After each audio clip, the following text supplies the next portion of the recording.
Well, good morning, everyone, and welcome to SSUC. And whether you're here in person with us or you're joining us online, welcome. Wherever you are in your life, whatever age or stage, however you come to this day, whatever the state of your body or your spirit, whatever you're facing or carrying, whatever you're celebrating or grieving, whatever joys or fears you bring with you, you have a place in the embrace of this community.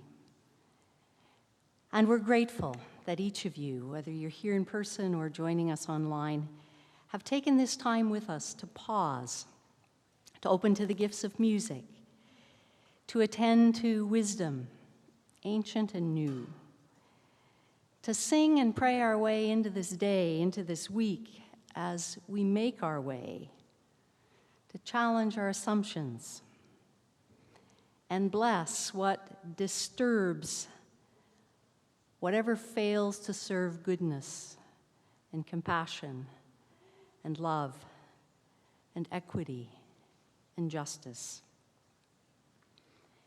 And as we pause to recalibrate, reorient, we breathe into this time, all its shifts and abrupt changes, its gentle turnings, its beauty and its heartbreak. And we take time to let go of all that tugs at our hearts and our minds, to take our place mindfully on this land we call home. And we honor its first peoples, our ancestors, and we who've come to call it home. For us in Edmonton and the SSUC Saskatoon community, we acknowledge our partnership in Treaty 6 territory. And whether you live on treaty lands or on ceded territory, take a moment to think about where your feet are planted, where your heart calls home. And together as Indigenous, immigrant, refugees, settlers, we're blessed by the healing lands and waters where we seek to live with respect and mutuality. As we in this circle light our candle, we invite those of you at home to light your candle with us, with trust in possibility and confidence in what lightens the darkness. We light our candle, a symbol of hope and a symbol of courage.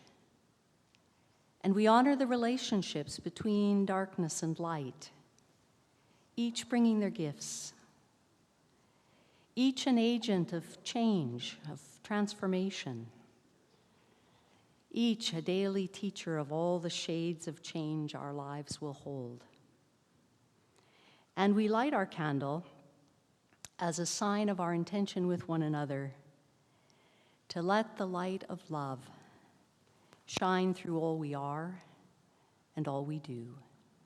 And so we sing that intention with one another.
echoing the prayer of St. Francis, and in solidarity with our friends at West Hill United Church in Scarborough, we speak our words of intention this day using the words that community, that spiritual community speaks each time they gather with one another. And so I invite us to pray together. As I live every day, I want to be a channel for peace. May I bring love where there is hatred, and healing where there is hurt, joy where there is sadness, and hope where there is fear. I pray that I may always try to understand and comfort other people, as well as seeking comfort and understanding from them. Wherever possible, may I choose to be a light in the darkness, a help in times of need, and a caring, honest friend. And may justice, kindness, and peace flow from my heart forever. Amen. Happy to welcome Allison this morning. We haven't had a chance to hear from our Wild Sanctuary team for a while, and so we invite you to lead us, Allison, in a Wild Sanctuary moment.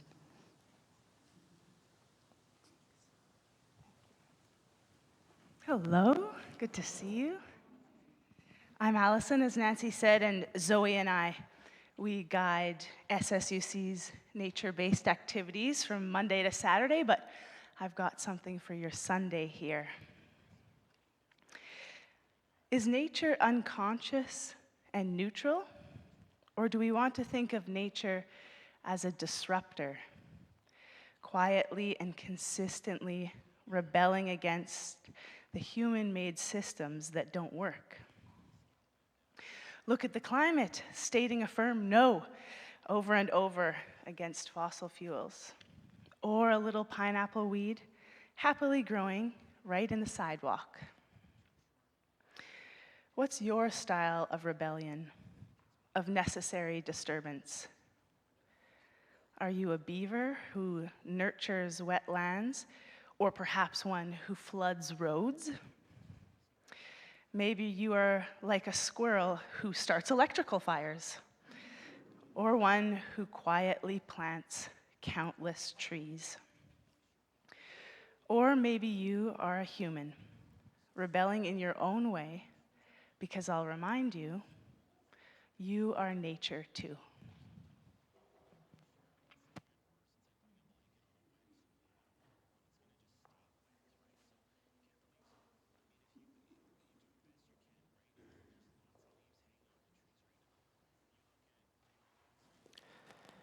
We have a moment to share at a time for all ages, in which I want to welcome anyone who wants to come to the carpet to come.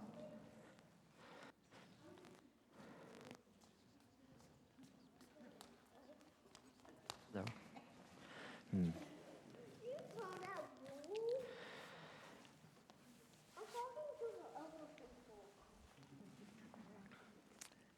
Oh, I see your face. There you are.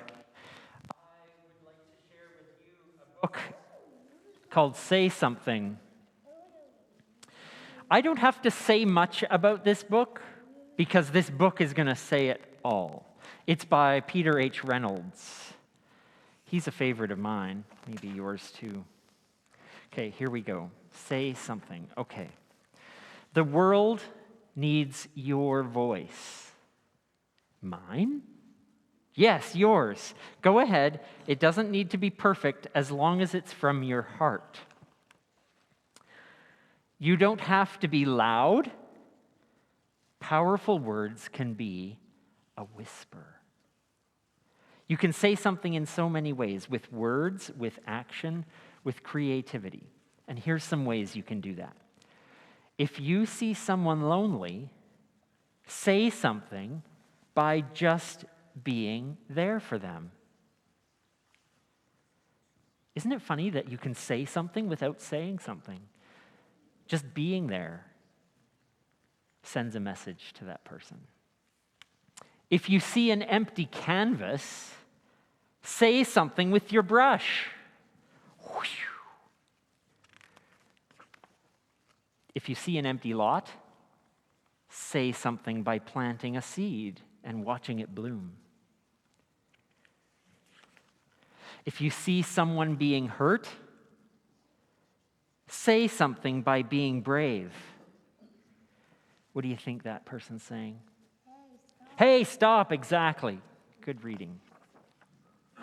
If you see something beautiful, say something with a poem.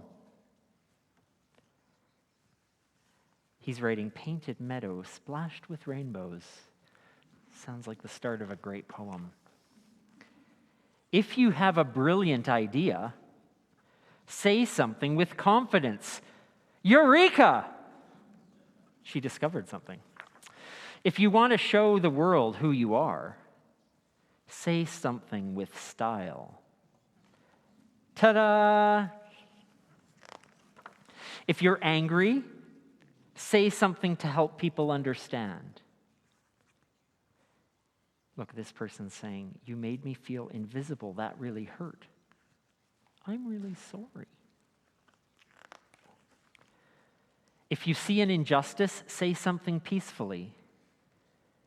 No more hurting people, the sign says. Peace. Inspire others to do the same. And then look, all of these people have made their own peace signs or love signs.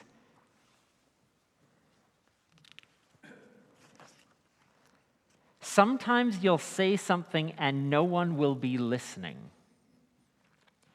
But keep saying what's in your heart, and you'll find someone who listens. A bird. A bird. Even if it's a bird, that's okay. Birds are good listeners. Keep saying it. Oh my goodness, look at all the birds. And you may be surprised to find that the whole world is listening. The whole world.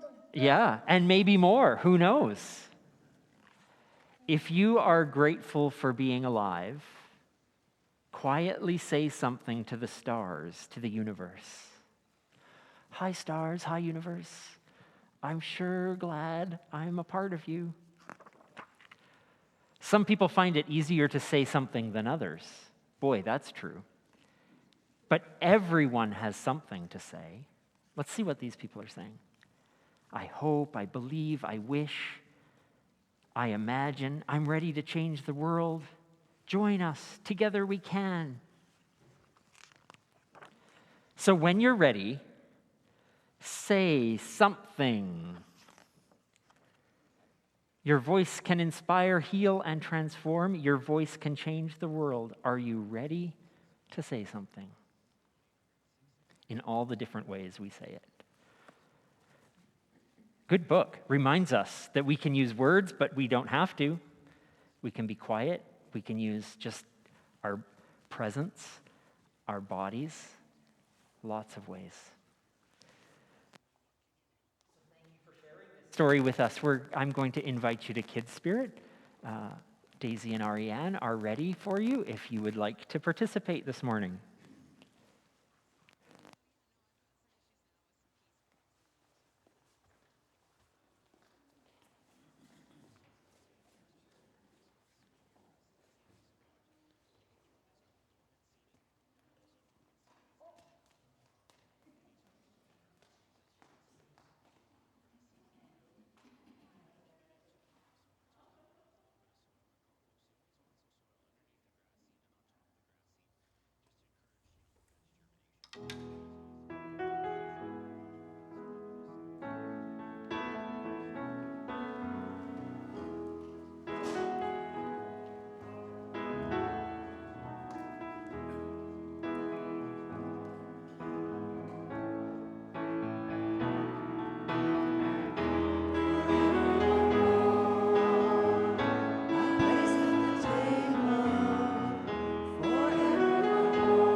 We know well those words of that prayer that have been for so long attributed to St. Francis.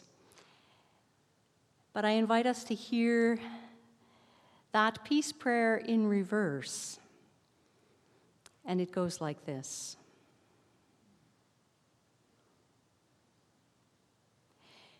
May I be a channel of disturbance.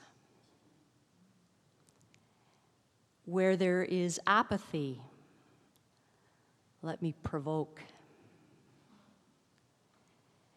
Where there is compliance, let me bring questioning.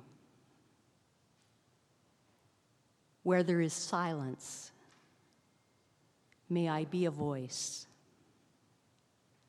Where there is too much comfort and too little action, may I disrupt. Where there are doors closed and hearts locked, may I have the willingness to listen. When laws dictate and pain is overlooked, may I seek to do justice rather than to talk about it. To be with as well as for the poor. To love the unlovable as well as the lovely. May I be a channel of disturbance.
When I picture a spiritual teacher, certain images come to mind, like a serene speaker that you have to lean in to listen, or someone in a lotus pose who seems to move seamlessly between meditation and instruction, or a soft-spoken sage probing the mysteries, or a bearded and cross-legged yogi instructing his disciples, or the saffron-robed Dalai Lama drawing a crowd. I don't generally picture someone in a rage or on a rampage, someone trashing a shrine or a temple or a sacred meeting place. And perhaps to the detriment of many of the expressions of our spirituality, haven't affirmed that an authentic spirituality has a real and valued place for a healthy sense of indignation. And that's why I'm grateful. We have a story of a raging Jesus, a story that's been passed down to us in all 4 of the gospel accounts we have from the first century, and in the sayings of the Gospel of Thomas. And it goes like this. When Jesus and the disciples came to Jerusalem, he entered the temple and began to drive out those who were selling and those who were buying in the temple. He overturned the tables of the money changers and the seats of those who sold doves. He would not allow anyone to carry anything through the temple. He was teaching and saying, "Is it not written, 'My house shall be called a house of prayer for all the nations'? But you have made it a den of robbers."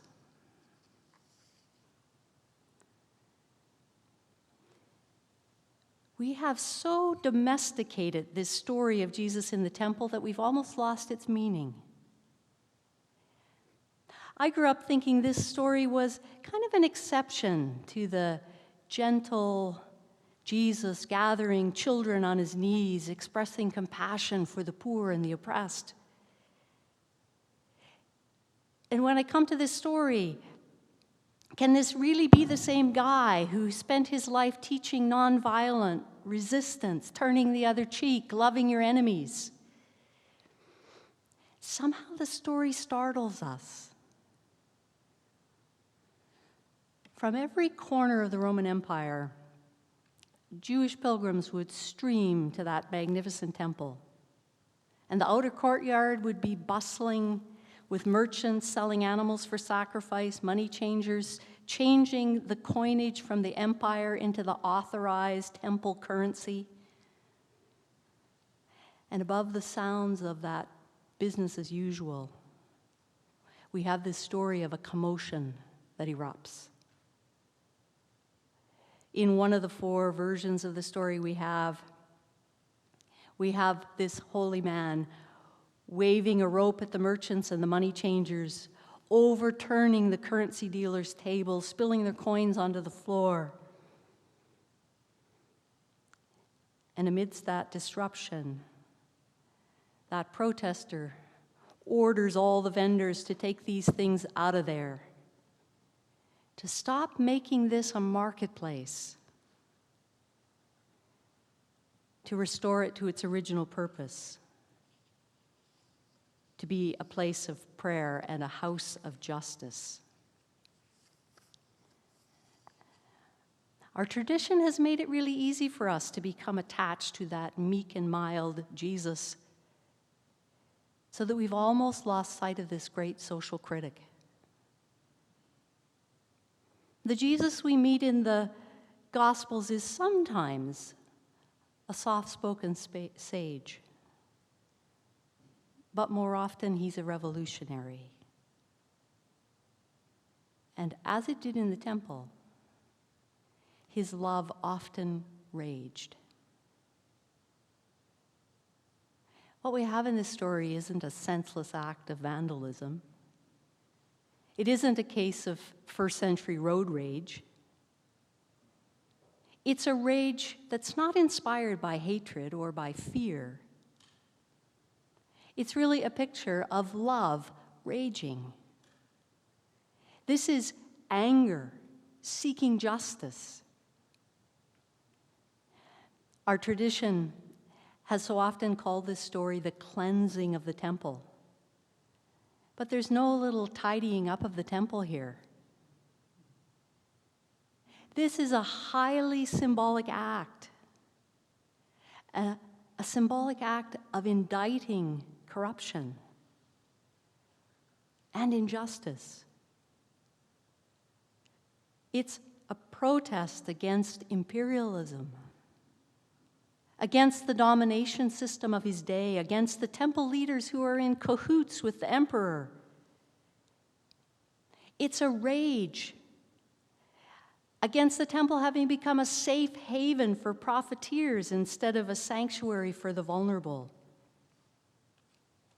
A place that has empty piety as a substitute for justice.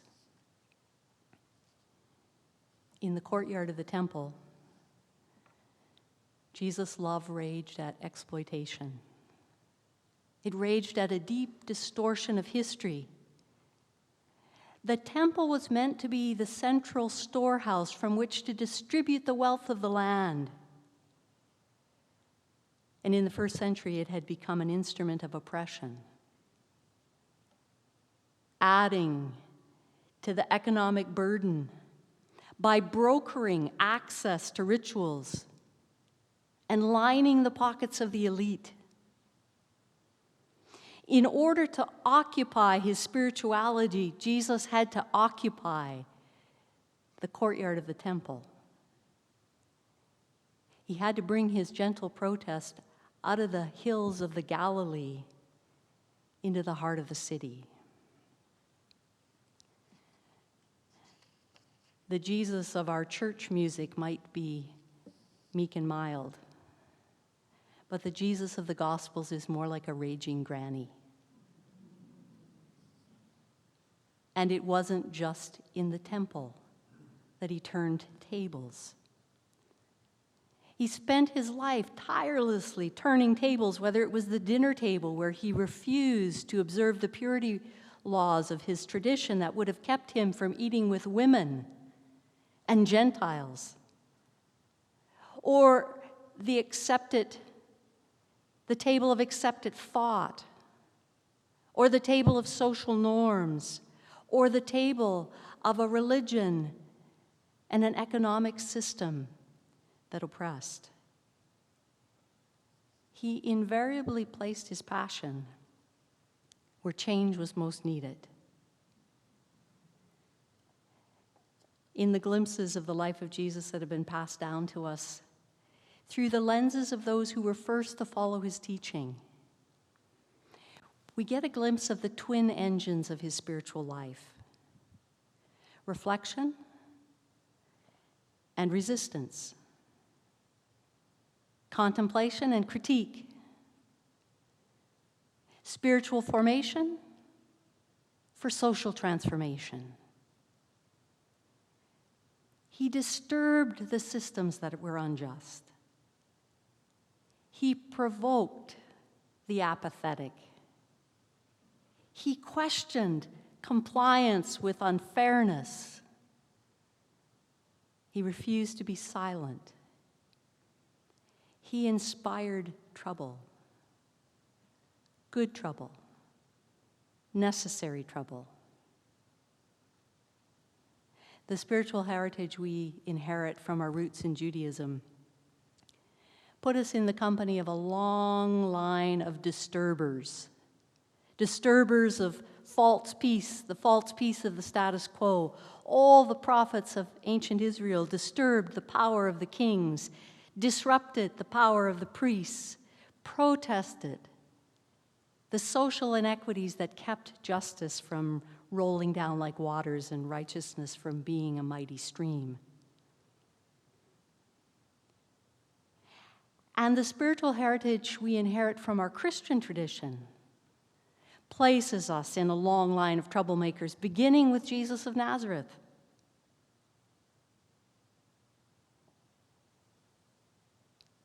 We've tended to think of prophets as those who see something others don't, or hear something most of us don't hear. But I wonder if it isn't more true that our prophets are really those among us who see things as they really are, who hear what's really being suppressed, silenced, and who refuse to adjust to the way things are, and who know that anger is the first level of grief, and that love disturbs and disrupts and questions. I wonder if the genuine prophets of all times and places are those really who steer their anger into useful protest, expressing their spirituality with a healthy sense of indignation. Because really the best of our prophets, they were mystics in action. Those who refuse to become conditioned to the way things are, who refuse to become complacent, who are never just willing to adjust to injustice. Instead, those who are like John Lewis, lifelong protester, civil rights leader, tireless voice in the U.S. Congress for voting rights, a lifelong maker of trouble, of good trouble, of necessary trouble. This is John Lewis on the occasion of introducing the graphic novel series based on his life. And this is the beginning of how he introduced the graphic novel series March, Book 1, the story of his life.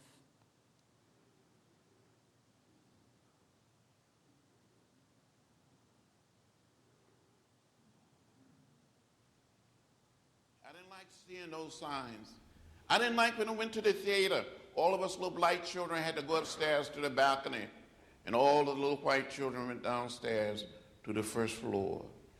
I would come home and ask my mother, my father, my grandparents, my great-grandparents, why?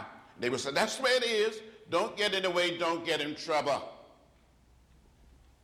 But one day in 1955, 15 years old, in the 10th grade, I heard about Rosa Parks. I heard the words of Martin Luther King Jr. on old radio. The action of Rosa Parks, the words and leadership of Martin Luther King Jr. inspired me to find a way to get in the way.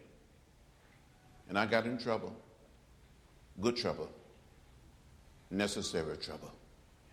As a student in college, we studied the way of peace, the way of love, the way of nonviolence. We studied what Gandhi attempted to do in South Africa, what he accomplished in India. We studied Thoreau and civil disobedience. We studied the great religions of the world.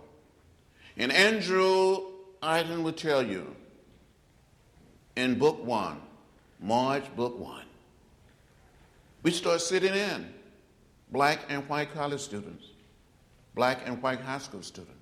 We sitting there in an orderly, peaceful, nonviolent fashion, waiting to be served. And someone would come up and spit on us. They'll put a lighted cigarette out in our hair or down our backs, pour hot water, hot coffee, or hot chocolate on us, pull us off the lunch counter stools. We were orderly, peaceful, Many of us accepted nonviolence as a way of life, as a way of living. But we were charged with disorderly conduct, disturbing the peace. We got arrested. I went to jail the first time on February 27, 1960. Between 1960 and 1966, I was arrested and jailed 40 times for sitting in, for going on a freedom ride, marching for the right to vote, beaten at a Greyhound bus station in South Carolina, beaten at the Greyhound bus station in Montgomery, Alabama, and left bloody and unconscious, beaten, having a concussion on that bridge in Selma, Alabama on March 7, 1965, a day that became known as Bloody Sunday. But I never became bitter or hostile, never gave up. I never gave in. I kept the faith, and during all these many years, I've tried to keep my eyes on the prize. March, Book 1. Tell a story of a group of people who stood up together,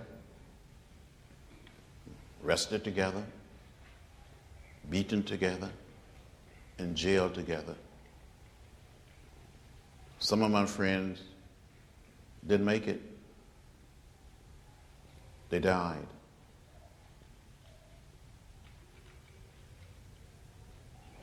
Today, this year, we celebrated, just a few weeks ago, the 50th anniversary of the March on Washington. Back in 1963, August 28, 1963, I was the youngest speaker to March on Washington. And out of the 10 people that spoke that day, I'm the only one still around. So as we write Book 2 and Book 3, we will tell the whole story, the complete story of a people, of a struggle to make America different, to make America better, and create what we call one people, one family, one house. Because in America, we all live in the same house, the American house. And it doesn't matter whether we are black or white, Latino or Asian American or Native American. On this little planet, this little spaceship that we call Earth, we must learn to live together, as Dr. King would say, or we will perish as fools. Can I give up? Can I give in? Can I become bitter or hostile? We have to march on with hope, with faith, and with love.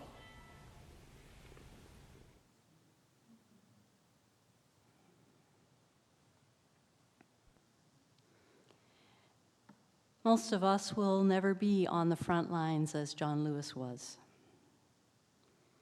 But all of us can be channels of disturbance by sitting in, speaking up, standing up, by how we invest our money and how we shop and what we support and what we refuse to support. Those small cumulative acts we each participate in individually and collectively to help protect the most vulnerable, including our planet. This is a time for us to pause and to consider how we inhabit our indignation. How do we move beyond being enraged to being truly engaged? Where is it that our dissent moves our feet to be and our lips to speak? For blessed are the makers of good trouble, for they occupy their spirituality.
as we have time with one another following this gathering to share conversation and coffee and to reflect on the theme of the morning, I want to invite those of you joining us online to such an opportunity with each other as well.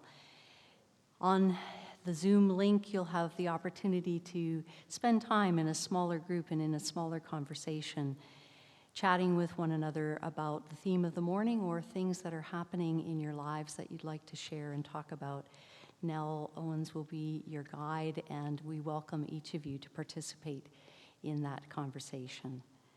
I also want to invite Allison to come back and share some announcements and invitations to us about some programs that are coming up with Emberwood and with SSUC Wild Sanctuary.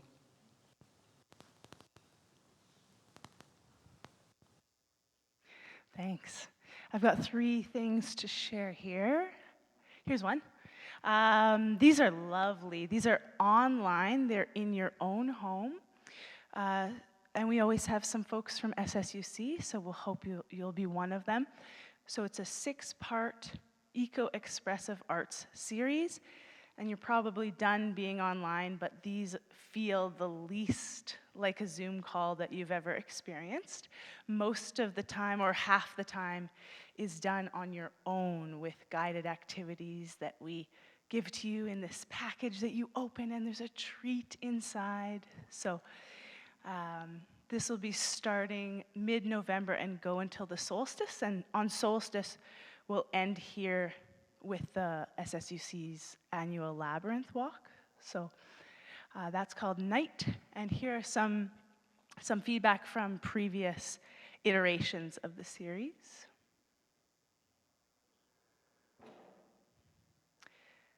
And up next, a Labyrinth Walk. I know you all are labyrinth hounds. You're labyrinth enthusiasts. So if you haven't walked this one, it's, as you can see, just by downtown near the Chinese gardens. And so it'd be great to see some folks out. Just a one-time thing on November 5th, which will probably, unfortunately, be very warm. And we'll just walk together and then have a debrief. So, and lastly, this is what we love to offer is solos for people. So this is a time to be alone with nature or alone with your project. So normally our solos are all about being, and just being with yourself, with nature. In a stark departure, this is about doing. So you can bring all your projects that you want to get done, hole away in your little cabin, cozied up from the snow, and work, and then come together for evening meals to share what we've done. So all of this, you can find a link on the SSUC website or go directly to Emberwood, emberwood.ca, or you can give me a call or talk to me or send me an email and I'll sort you out. Thanks.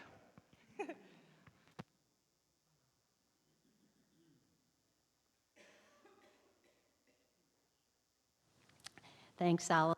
And just want to share something that Zoe is also offering called Music, Movement, and Mindfulness. There was a bit of detail in your messenger this week about this program, an opportunity on Sunday evenings from 6 to 7, starting November the 20th, an opportunity for ecotherapy, connecting your breath and your body through music, movement, and mindfulness.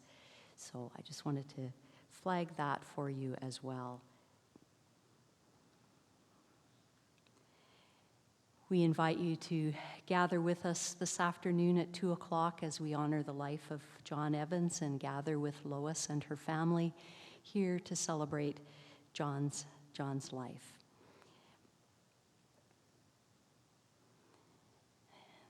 Thank you for all the ways that you support this community, giving of your time, of your effort, your energy, your ideas, your passion, and your financial support.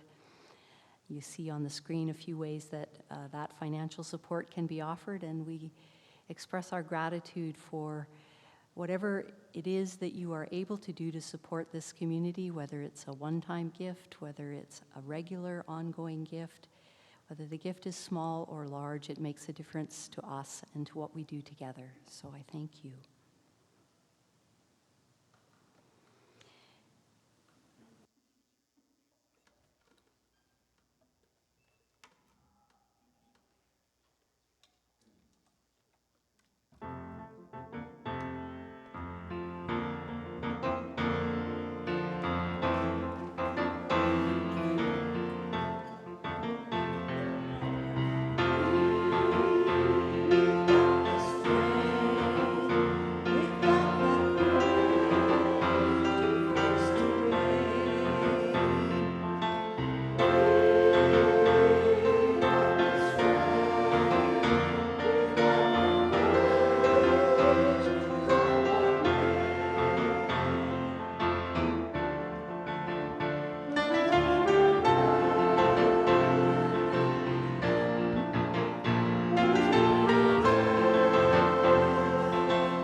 There's a very special occasion coming up in just a few days. Oh, yes. Nancy is having a special birthday.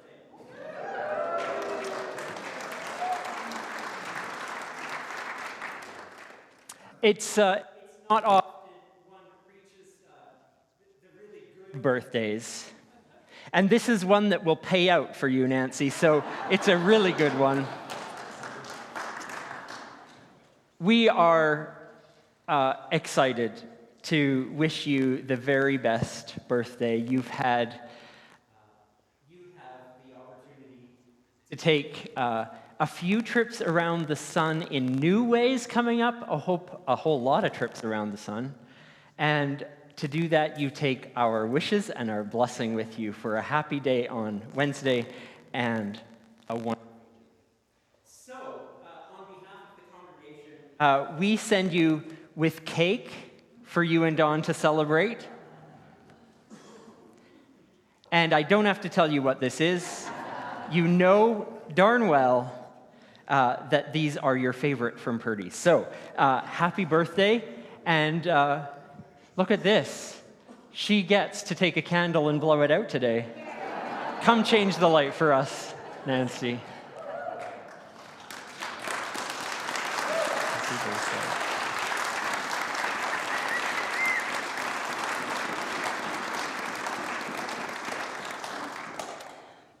Thank you all. And of course, it was a birthday gift to have Chris playing today. What a treat. We all got to appreciate. And thank you, Janice and Anne, for all the beauty you brought to this music today, too, and to our singers, our gratitude. And to all of us as we go to disturb the peace.